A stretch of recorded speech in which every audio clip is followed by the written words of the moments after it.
All right, good morning. Welcome to the Sunroom. My name is Scott Bedgood. This is Scott Bedgood's Sunroom Story Time, and I'm excited. I have not recorded in a couple of weeks. Been very busy. It's been a good reason that I haven't recorded, but I'm excited to get back. I'm excited to tell some stories about where I've been, what I've been doing, and kind of reconnect with you guys. I'm going to start off with a merch pitch. I will tell you more about this, but I sold out of all of my shirts when I was in Louisville this past weekend. I sold all of them in one night.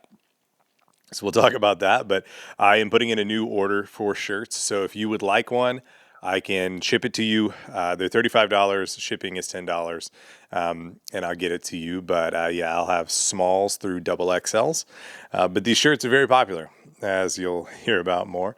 I'm calling them the hot fashion item of Chattanooga, but of every city I go to, because I'm selling a lot. So please get a shirt. And then upcoming shows, I will actually be back in Chattanooga, performing in Chattanooga, featuring for the entire weekend at the Comedy Catch, August 14th and 15th, for Claude Stuart.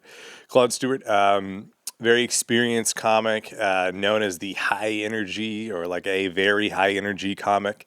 That is his calling card. And I've not met him, but I've heard he's very, very funny. So if you're looking for a fun night in Chattanooga, come see me. Featuring means I'll be doing 20 minutes, which is strangely actually the first time I'll be doing 20 minutes here in Chattanooga, even though I've done it all over the country. This will be the first time I'm doing it in Chattanooga, so very excited about that. So please come see me there. And then August, the rest of August is pretty empty for me, which is probably good after a very busy July. And then I have a very busy September, which we'll talk about at the end. But the big thing is, if you are in the Wichita area, the Hutchinson area, I am performing at Inspired Dining. I'm headlining this place called Inspired Dining. It's a dinner theater kind of place where they have really good, high quality food, and then they do some kind of show. And this will be their first comedy show.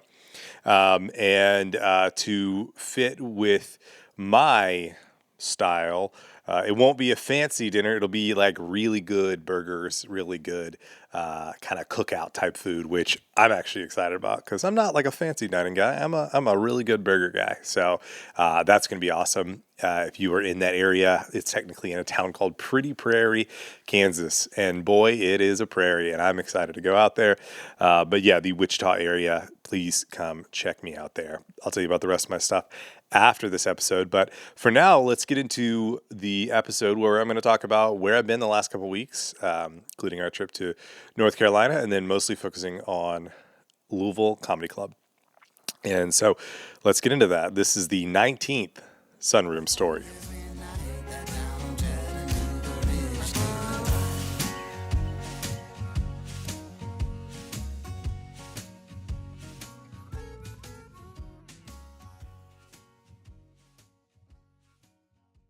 So before we get into my weekend in Louisville, I want to talk a little bit about our trip to the mountains of North Carolina. We took that last week. We had a gap in the calendar in the summer. We hadn't done any kind of escape the heat type vacation. And a lot of our friends went to Colorado, which, I mean, I love Colorado, but it's especially from Tennessee, a little further away and, more expensive. And we only had 3 or 4 days to do this. And so we decided to go up to Sugar Mountain, North Carolina. One of the great things about living here in East Tennessee is, I live on a mountain, but you're not far from even higher mountains. And so it was only about a 4-hour drive to get to Sugar Mountain. And that's about a 6,000 foot elevation. And it's a ski resort. And so it is cooler up there by about 10 degrees. So our highs were in the 70s, which was really amazing. And it doesn't get too hot here outside of Chattanooga, Tennessee, but especially compared to Texas, where I came from. But, there's a big difference between 87 and 77 or 75. And so we wanted to go out there and just explore and enjoy time in the mountains, because we love the mountains. It's just such a beautiful area. And so we drove out there to Sugar Mountain and had a good time.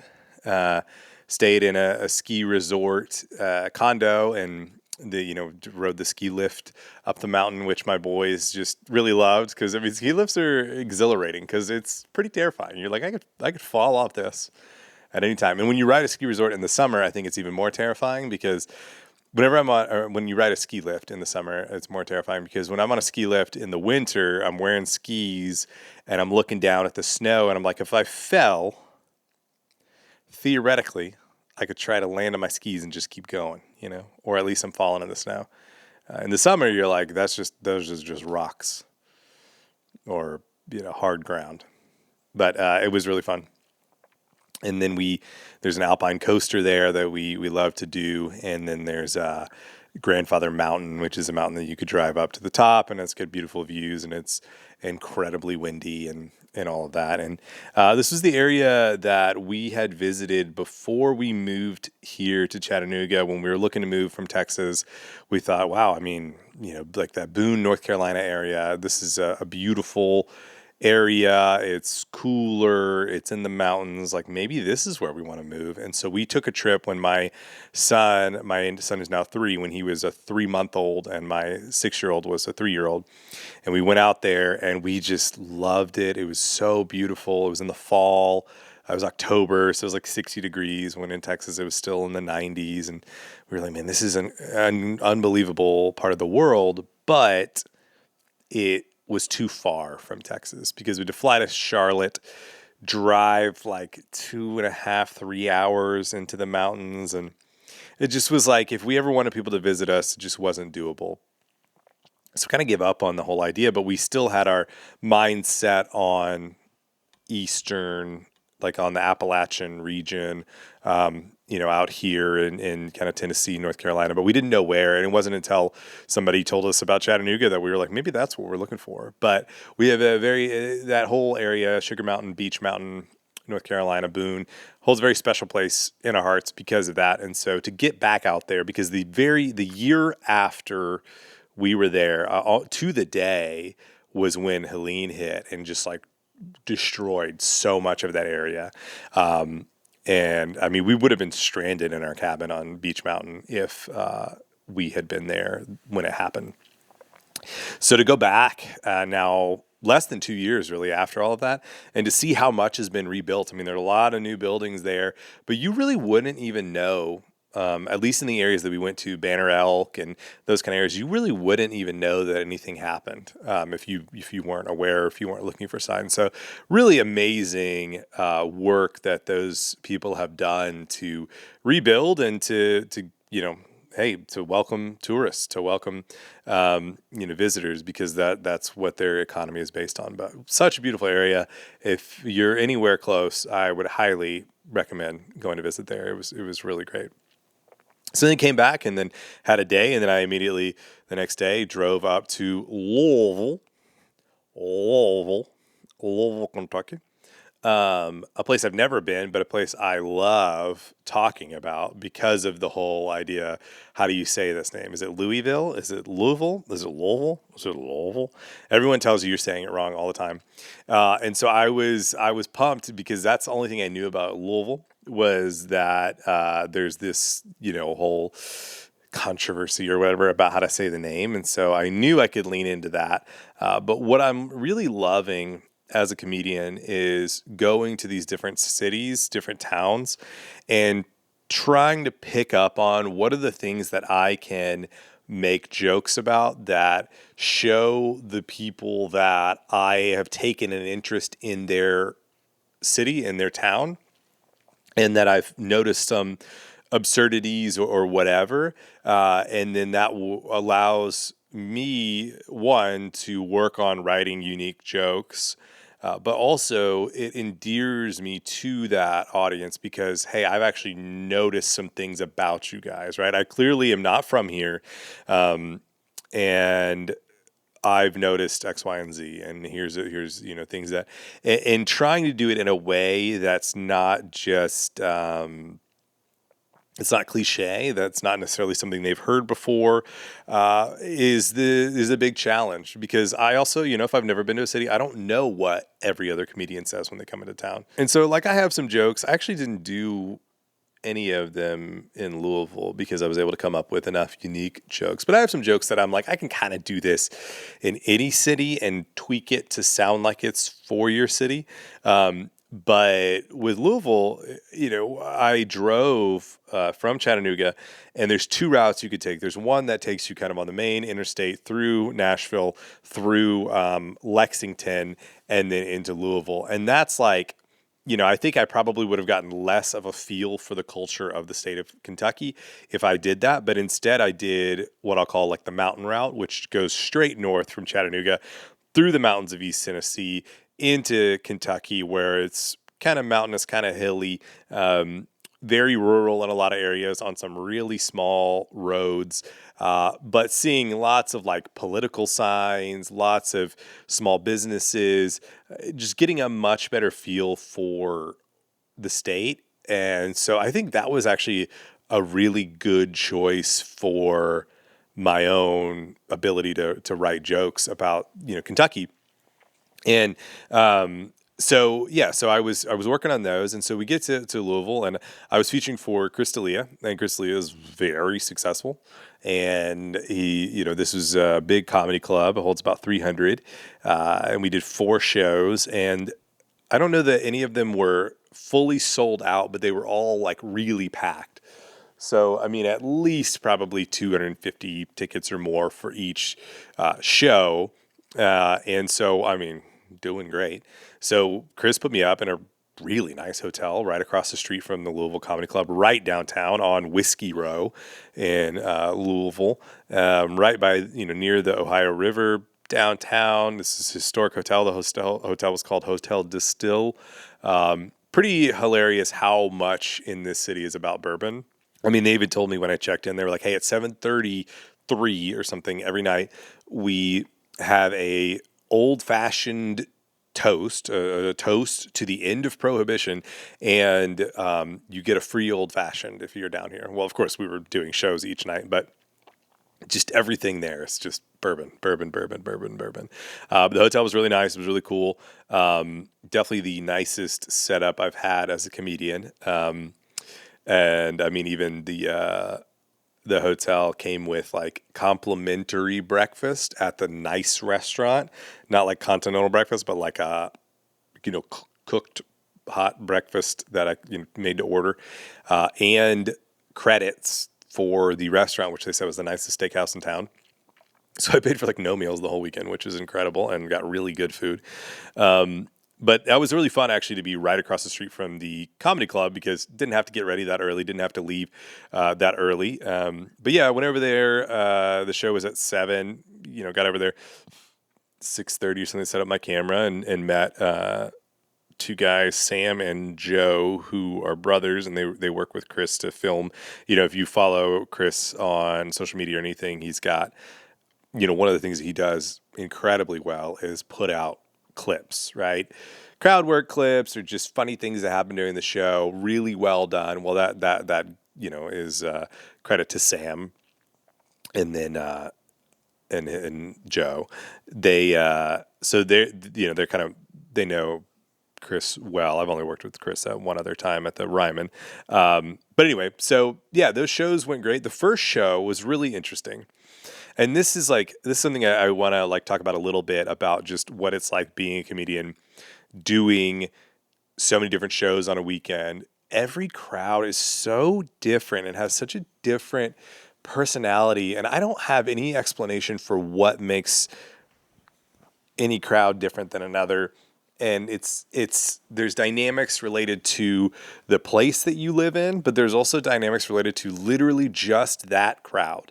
So the first show, and to give you background on my mindset, I was a little bit in my head as the show was approaching the days before, because I've performed all over the country, right? I've done the Hollywood Laugh Factory. I've done corporate in Montana. I've, performed a lot in Texas and then here in the South. Did St. Louis with Dusty, did Paducah, Kentucky. But Louisville felt kind of expanding my reach a little bit, right? I don't know what Louisville is. Is it the South? Is it the Midwest? I don't know what people in Louisville are into. I didn't know, are they going to like what I bring to the table? or am I going to need to change a little bit of what I'm doing? And then also, Chris and I are very different people, very different comedians. People coming to his shows, are they going to like what I'm doing, right? When I perform with like Brian Dates, when I perform with Dusty, I have a pretty good idea that I'm going to do well with their audiences. But like Chris D'Elia, I mean, I don't know what his audiences expect from an opening comedian. And I had to, I talk about when I do speaker coaching, I talk about like the 3 W's thing, which is how I teach people to prepare for performances, prepare for speeches, prepare for any what I call goal-oriented communication scenarios. And it's who you are, who your audience is, and what you want them to remember. And I had to kind of go through that, and I had to think, who am I? And I was like, okay, I've got to be myself. I don't want to change who I am to try to match what this audience may or may not need. I've got to be myself, but I also need to recognize who the audience is, and then I also need them to know, need to leave them with a good impression of myself as a comedian. But part of that who you are piece was me thinking, oh yeah, I've done the Hollywood Laugh Factory. People in California at the Hollywood Laugh Factory couldn't be more different than me, and I did really well. And so I had to remember those kind of things, historic things of going, okay, yeah, I know I can do this, and so I don't need to worry. But that first crowd, I need that first hit. I need that first like, man, this is going really well. And the show, the crowd was okay. They were very polite. And Chris felt this way too. He said this about his own set. Like they looked like they were having a good time, but there weren't big laughs. And as a comedian, like you want the big laughs. You need that. That's what you're up there for. That's the feedback that you're doing well. And I wasn't getting that. And I was a little nervous of like, man, am I not doing great? But there was no host. So I was kind of the host, I was the host / feature. So as the host, you're kind of taking the brunt of that anyway. You're getting the no laughs, and then you get them into the show. And so I expected that. And that did happen. And then I had this joke. And I mean, if you follow me on social media, you've seen it because it's gone very viral. It's the biggest joke I've ever posted. But I had written this joke about the state of Kentucky politics. And I don't do political humor very often, but when I do, I need it to be in my style. It needs to be what I really try to focus on if I'm ever going to do a political joke is that it's not me trying to have one side like me and the other side hate me. I want both sides to like me or both sides to hate me, but ideally, as in this joke, a combination of both. But I'm not trying to showcase my correct political opinion. That's the political comedy that I hate, right? It's like The Daily Show. If you are a liberal, you love The Daily Show. If you're a conservative, you hate The Daily Show. Gutfeld on Fox News, same thing, right? It's only funny if you agree with that person's political views. And that's not what I'm trying to do.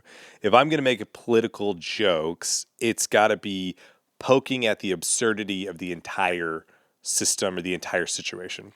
So if by the time this episode comes out, things may be different, but there's this whole controversy right now in Kentucky because Mitch McConnell, longtime senator from Kentucky, hasn't been seen in months, and everyone thinks he's dead or incapacitated. And Andy Beshear, who is a Democrat governor of Kentucky, he's like openly like, hey, you got to prove that you're alive or I need to appoint a new senator. But if McConnell lives to a certain point, which I think maybe even today or tomorrow or something, and then dies, then there would be a special election in which likely a Republican would win. But if he dies before that, then Beshear can appoint what he would obviously appoint would be a Democrat. So there's this huge controversy. It's so ridiculous and it's so macabre, honestly, to have one side rooting for this guy to die, have one side rooting for like, hey, let's keep faking his being alive. And so I wrote this joke and I'll share it. Sure, let's share it. But my gosh, guys, I'm in Kentucky. And you guys punch way above your weight. I don't know the name of my own congressman, and I know like 6 Kentucky politicians and everything about them. First of all, you guys have a governor named Andy. Bit of a childish name. Andy is a fine name if you're the kid from Toy Story. But if you're the governor, it's time to be Andrew, okay? And honestly, I think the two Andys do have something in common, though, because Andy from Toy Story can never figure out if his toys are alive or not.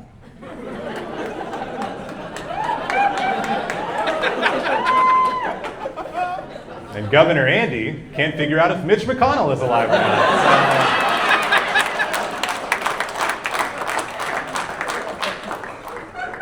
You guys are the only state where your governor is openly accusing a senator of being dead. And the senator is having trouble proving him wrong. Like, honestly, even the proof of life photos of Mitch McConnell kind of look like when Andy walks in the room, Woody's just like...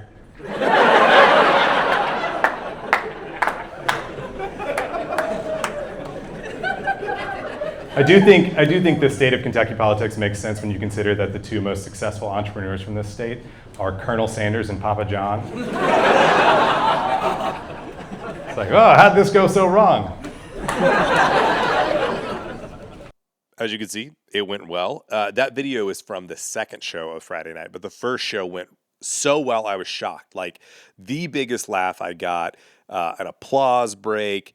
It was like, I was like, whoa, that went great. I did not expect it to go so well, and I was nervous about it because I hadn't done it before, and the show was going okay. And I was like, if they don't like me, if they're not rocking with me up to this point, and then I try to point out the absurdity of their political situation, they may be like, "Hey, dude, we don't like you. You're not allowed to say that." But the fact that they loved it showed me like, oh, okay, so they have liked me. They just maybe haven't laughed big laughs until I kind of really got the thing that they loved. And they had also loved the little things I had come up with related to Louisville. Up to that point. And so anyway, that show went well, and I was like, okay, that went pretty well, but I'm not feeling amazing about it. Then after the show, I sold I think I maybe brought 30 shirts, and I think I sold 17 of them after the first show. I made so much money. People were loving it. I always say in my shows, I say really early up top, I say that I'm a Christian, and I don't, shy away from that, and I do clean comedy. And these people bought tickets to a Crystalia show, so that's not typically the speed that I'm expecting. Like I'm expecting them not to care or respond about that, but. I mean, a guy came up to me after the show and he gave me a bracelet and he was like, "Hey, I heard you mention that you're a Christian." He's like, "We are too, and we have this." I don't know if I can get the story exactly right, but they have a friend who has an autistic kid, and the kid talks about heaven a lot, and he's like, "Are we going to heaven tomorrow? Are we going to heaven Thursday? When are we going to heaven?" And his mom said, someday, heaven someday, I think is what it's called, or heaven one day.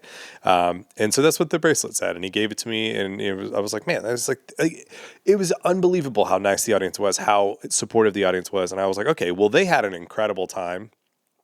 They liked me a lot.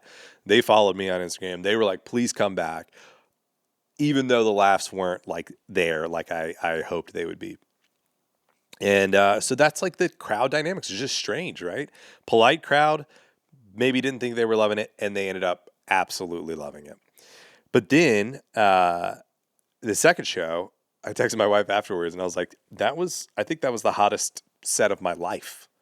I mean, they were just dying. And I started adding more Kentucky-related things to the show. I came up with a couple of other things, added that, and really leaned into that McConnell bit, and that's the one I posted. And people, I mean, This is true, and it sounds like I'm making this up. Somebody commented and they said, "Man, this was a great joke, but the crowd wasn't very good." And I said, "No, I had to turn the crowd mic down because they blasted the mic out with their laughter. I had to equalize it because it was, and maybe I equalized it too much, but they were so loud that I had to turn it down. And I'm still tweaking how I record crowd audio because that's a big challenge. But yeah, I was like, actually, no, it was, yeah. And so that was unbelievable. So fun. Usually Friday night, late night shows, and Chris confirmed this too, are the worst audience of the weekend. People are tired from work. Now it's 9:45 on a Friday. They've gone out, they've had drinks, and they're just sleepy, right? It's not like they've had drinks and they're rowdy. It's usually they have had drinks and they're sleepy because they've been at work all day. And it was not like that at all. And so I had 13 shirts left, sold out of them immediately. Had to turn people away. I mean, I sold every shirt I brought. I don't have any shirt. This is the only one that I have left because it was at home. I wore one there. Just kind of, that's what I wore to the club. Sometimes I do that. That way I make sure I have a shirt I can bring on stage and show as an example. But I'd been sweating in it and stuff. So I wasn't going to sell that one. So I was out of shirts. And then, yeah, so that was incredible. Then Saturday, had kind of the day to myself. Went down to the Louisville Slugger Museum. I'm a big baseball guy, and so this was like, I mean, this was pretty sweet. They give you a tour. They show you how they make the bats. They give you the history. They even show you, how they find the trees to use for the wood bats. And then you get to see, I mean, they're literally like, these are the major league players' bats that we're making right now. And it was like Pete Crow Armstrong and, all these guys where you're literally watching their bats being made, and they're made to the custom specifications that major leaguers like. And they showed us the different grades of, all the stuff. And then they showed us the retail bats. And I mean, I loved it. I thought it was really, really cool. Got my son some souvenirs. But funny story, I was like, let me wear my Chattanooga Lookouts t-shirt that I got a few weeks ago. That'll be great. It's a baseball shirt. I'm going to the Louisville Slugger Museum and Factory. That'll be cool. And it was about a mile walk from the hotel. It's a white shirt with the red lettering, kind of actually a lot like my comedy shirt. And I'm walking along and I spill my coffee on my white shirt. Big time. Big time. So now I was carrying a raincoat because it was supposed to rain, and I carry my raincoat all the way there. I got this big coffee stain, and I'm about to join a tour. And by the way, this is a tour of mostly families. Most people have their kids who love baseball with them, and I'm just by myself doing this tour with a giant coffee stain on my shirt. So I put on my raincoat to cover up my coffee stain. So now I'm a guy wearing a raincoat when it's not raining outside and it's not cold inside. So I looked really cool. So needless to say, in the gift shop, I did buy a Louisville Slugger shirt just to change my shirt right then. Then so I walked all the way back, and I walked along the Ohio River because I thought, wow, I mean, we're right by a river. Let's walk along this river. And the Ohio River, unsurprisingly, as a giant river used for commerce and all kinds of things, disgusting. Absolutely disgusting. But I worked that into a bit that night. I posted a video about it. That went okay, but the bit live in the audience went really great. People loved my jokes about the Ohio River. And if you don't know the geography of it, Louisville is on the Ohio River in Kentucky. On the other side is Indiana. So the joke I made was do y'all not clean the river because it's called the Ohio River? And Kentucky and Indiana are like, that's not our problem. And people liked that a lot. But yeah, so walked along the Ohio River, made it back to the hotel, chilled for a little bit, went and worked out, then ate dinner at the fancy steakhouse for free. Went over, and the shows Saturday were great, but I didn't have any shirts to sell. And so that was a disappointment because I made a lot of money Friday night. This ended up becoming a pretty lucrative trip for me because of the merch sales, but I didn't have a way to make any more. I just had magnets, which the best I can sell this for is $10. but I still sold a ton of magnets. And I mentioned to people, I said, hey, I have this shirt. This is the last one left. It's, sweaty and it's my shirt. But if you would like one, I'm going to put in a new order. Please give me your email and I can mail it to you. And I got 3 or 4 people who gave me their emails, which is great.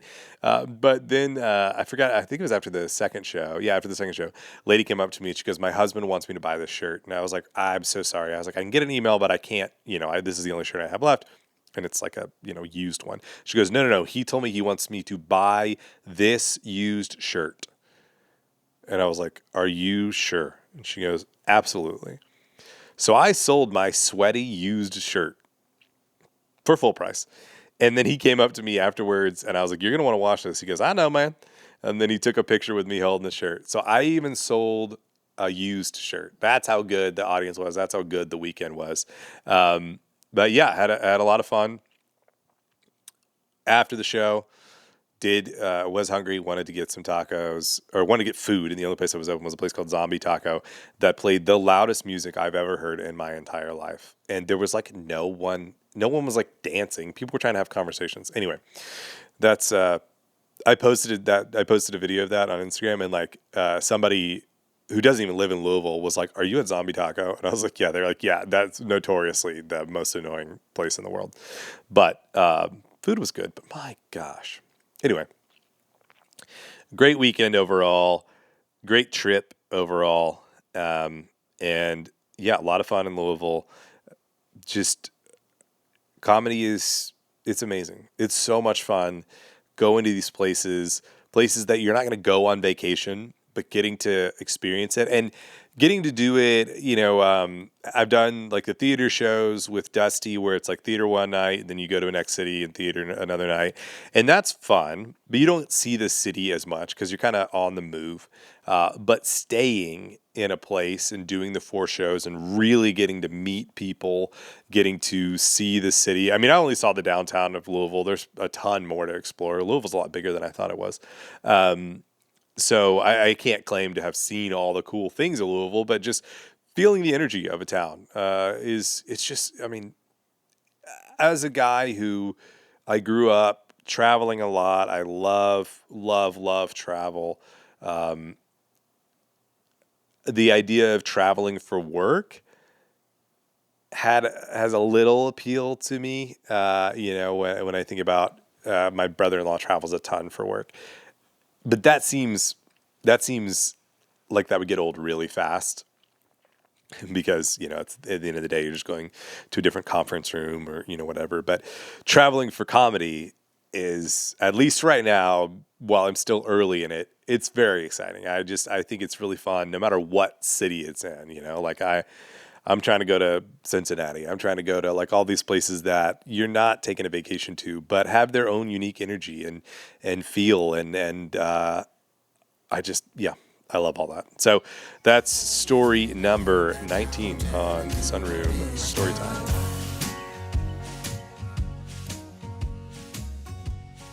Okay, so normally this would be the Wiki Wondering section, where I talk about what I have been reading on Wikipedia this week, but I actually want to take this time to talk about something totally different, and not necessarily fun, but just something I feel like I need to talk about.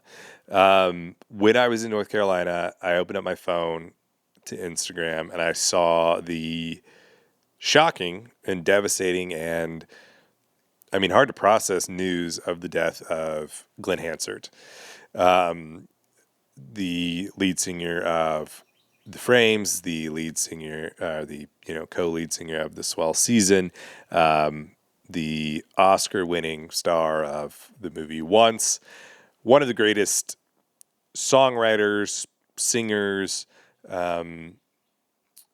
just kind of artists of a generation, and specifically an icon in Ireland, but personally, I would say my favorite artist of all time. Like my favorite band of all time is the Black Keys. Been a fan of them since 2000, I don't know, 2006, something like that. And around the same time, I have like a joke about how I didn't really listen to a lot of sort of non-Christian music or whatever until I was a teenager, but I started really exploring music on my own when I was 15 or 16. And I had heard about this movie once. I had not seen the movie. I actually did not end up seeing the movie until maybe like 2011 or something like that. But I had heard the music from it and I thought it was good.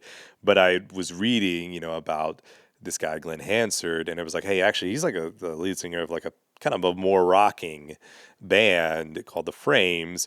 Once, and the Swell season, him and Marquetta Irglova, it's very, more slow, kind of a more emotional type music. But I was reading like, hey, actually, if you're, a little bit more into kind of rock and roll, and of course, as a teenager especially, I was more into that kind of thing. It was like, you should check out like The Frames, like some of his older stuff. And I was, back then it was not easy to listen to music for free. You could pirate it, but that was kind of getting shut down a lot. And then you could buy it on iTunes, but I wasn't just going to go buy music that I didn't know. And so I'd find YouTube videos. And anyway, I really liked what I was hearing, and I started getting really into the music. And I remember I don't remember how I got this, but some kind of like free download card on some random website that didn't end up, I think it may have been like Bandcamp or something, but it didn't have like mainstream stuff. And you could get like a full album and, all this stuff.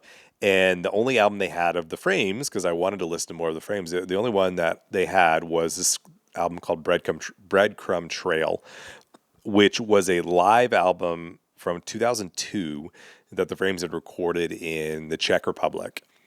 And what makes Glenn so incredible and that makes him so unique is that he developed his entire musical ability and persona on the streets, on Grafton Street and on the streets as a busker. And when you're busking, you got to be able to project, right? You got to have this passion. You got to be loud. You got to get people to look at you. And Glenn had this unbelievable ability he could sing very quiet. He could sing very falsetto, very soft, right? If you've heard Falling Slowly, that's very delicate. But then he could also really shout in his singing. With again, if you've listened to mostly just like the one soundtrack, like Say It To Me Now, that's more of like a shouting.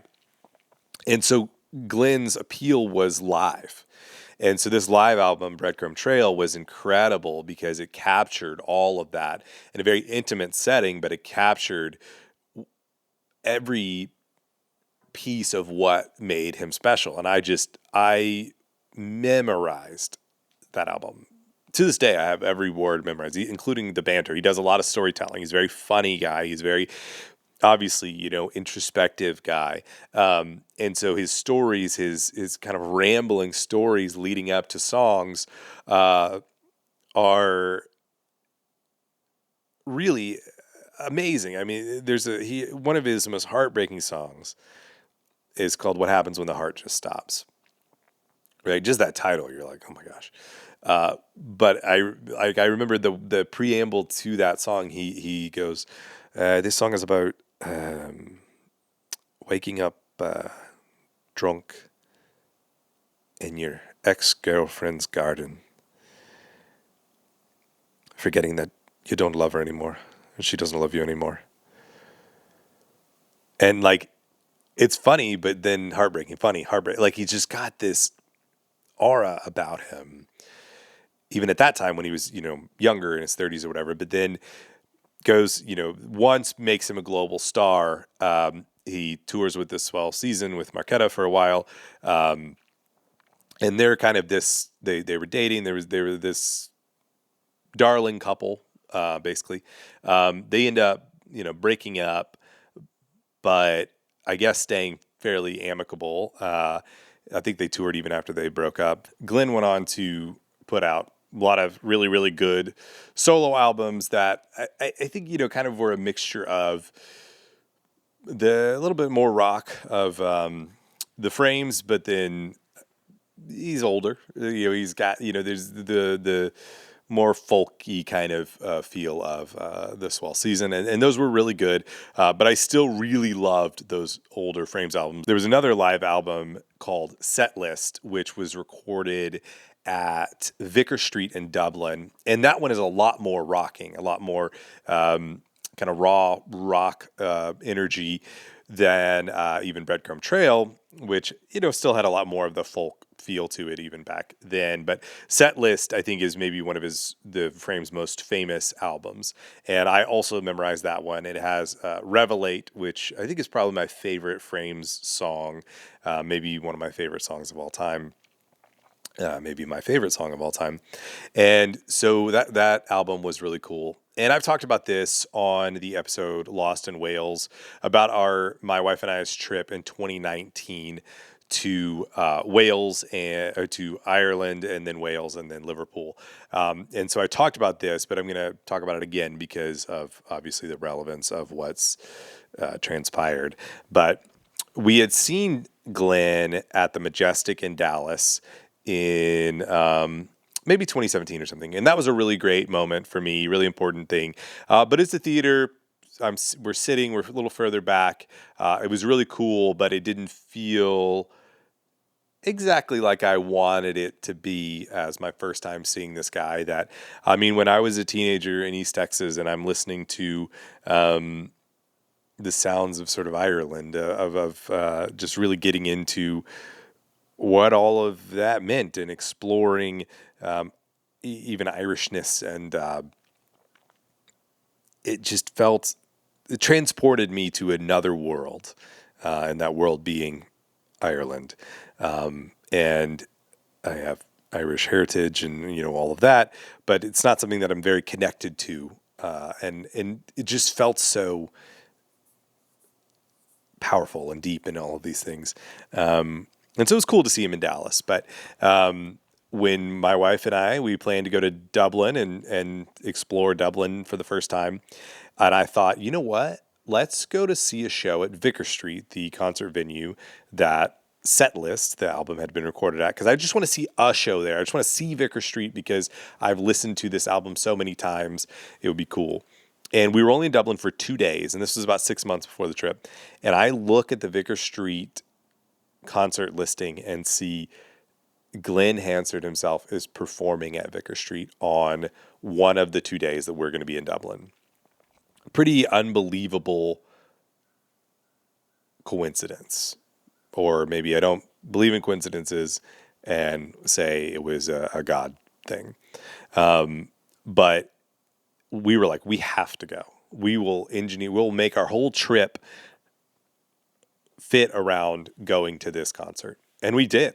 And so at Vicar Street, and I couldn't believe it. I was like, I can't believe that we're here in the venue that I've listened to this album so many times, seeing the artist that made me want to come here. It was a once in a lifetime event. And I made a video about this because I think it showcases the character of Glen, that before the show, concerts have this concerts have this mystique to them where you don't see the headliner until he or she comes out in the mist and the fog after you watch these openers, and you've never seen the headliner until they walk out, and it's like, oh my gosh, they came out of the fog and they go, we're so excited. And Glen didn't do that. It was a guy who came up as an artist on the streets, and he just didn't have this mystique about him. He didn't want this mystique about him. He came out before the show started. The stage lights are still on. And I can't remember, because I posted this video, and some people have said that he's done this, and he'll play like an acoustic guitar. He'll play like "Say It To Me Now" or something, where he's kind of a shout singing, like get your attention, and then he'll make this little speech. But I don't remember him doing this. I think maybe he just came out and made this little speech. But he's basically like, "Hey, I want you guys to pay attention to the openers. I really like them. I was really excited to meet them. They were called Joe Quartz, duo from France. But he was like, I met them. I'm so excited they're on the tour with me, and I want you guys to listen. So basically, like, hey, I know you came to see me, so here I am. Now pay attention to the openers because that matters a lot to me." And that shows like a humility, that shows an understanding of like where he came from, knowing that he was the opener many times. He was the one that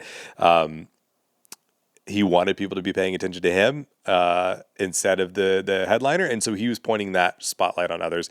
And that was something that he did a lot. He always supported young musicians, always supported lesser known musicians. I learned about so many Irish musicians that, you know, maybe were more traditional or just never made it big out of Ireland through being a fan of Glen. And the other thing that he did that was probably that will be his most enduring legacy is that every Christmas on Christmas Eve, I believe, maybe on the 23rd, but he would do a busk on Grafton Street. He would go out there, and the way it started was very organic. It was just him and, you know, some of his friends, and they would go out and they would just sing songs. They would sing their songs. They would sing Christmas songs. They're just playing guitar, kind of shout singing, and crowds would gather, and then they would raise money for a homeless charity that was really important to him and very close to his heart. And it started getting bigger and bigger. And I remember watching these videos back when I was in college, 2010, 2011, very grainy videos. And you're watching it and you're like, oh my gosh, that's Bono. Like one of the biggest, most famous people in the world. And Glen knew him and would give him a call and be like, can you come sing with us? And Bono would come sing with him. The funny thing about Bono is he's not a street sort of singer. So his voice actually doesn't work very well in that setting, but he's just so famous. And so people are quiet for him. They let him sing the way, you know, so you can hear his voice. But, you know, Glen and some of these other more busker type singers, they're perfect for that. And so you would see all of these very, very famous singers. And as it grew, Sinead O'Connor, you know, she came to one. She stood on a thing and sang, and everyone's like, "Oh my gosh, Sinead doesn't come out for anything." But Glen could get her out there to help raise money, and it got so big they had to, like, I think, bring it indoors and make it almost like a real concert at one point, just because too many people were gathering on the streets, but they were raising so much money. And I remember during COVID they did this really beautiful film kind of thing where they had different artists playing songs via just on video, but in like churches and things like that. And they got Shane MacGowan of the Pogues when he was in really bad condition, you know, maybe a couple years before he died. But just like such an important thing, and you could see that, and there were everyone from totally unknown people to some of the biggest people in the world. If they were, you know, Irish and had connections, Glen could get them to come for this or to do something for this because it was important to him, and he had that kind of pull. And when he died this past week, there was a lot of focus on that, on the money that he had raised for this charity through the Christmas Busk, and the Simon Community is the nonprofit. And they were like, I mean, thousands of people are sleeping with a roof over their head tonight because of this. Like, the impact is immeasurable. And yeah, it's really, really sad. He you know, he didn't get married until, I don't know, the last 10 years. And he has a son, a 3-year-old son.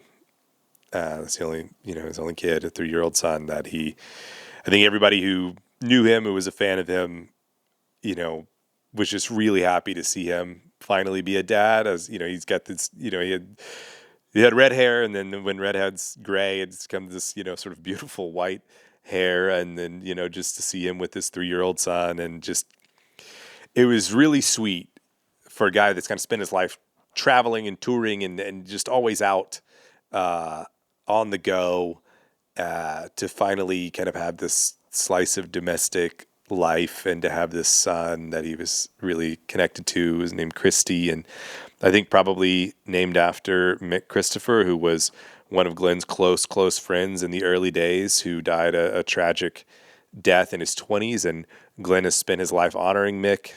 There's lots of old videos of them on the street together singing singing Elvis, singing Bob Dylan. I mean, there's a great video I used to watch all the time of them singing Suspicious Minds together, he and Mick. And now they're both gone. And it's just devastating. It's tragic. I was thinking about like the 3 of maybe the 5 most important artists to me when I was in high school and college.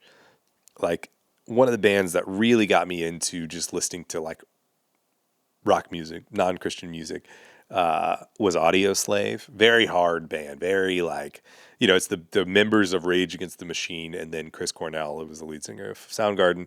But they had one really great album that was huge, and I just really loved that. I was like, I'd listen to get pumped up to, for a baseball game or whatever. And Chris Cornell died, I don't know, maybe 10 years ago now, but suicide. And that was pretty devastating. And then Justin Townes Earl, the kind of Americana country singer,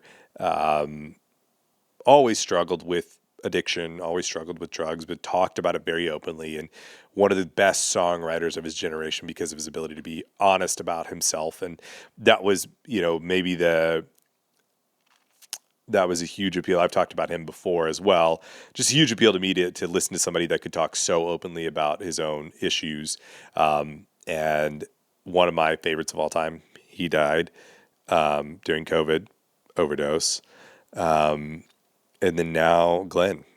And Glen, I haven't mentioned this yet, but died of a motorcycle accident. Just totally tragic. Just, yeah. Awful. And I wanted to mention that the funeral was beautiful. The tributes from so many people, all of that was just, And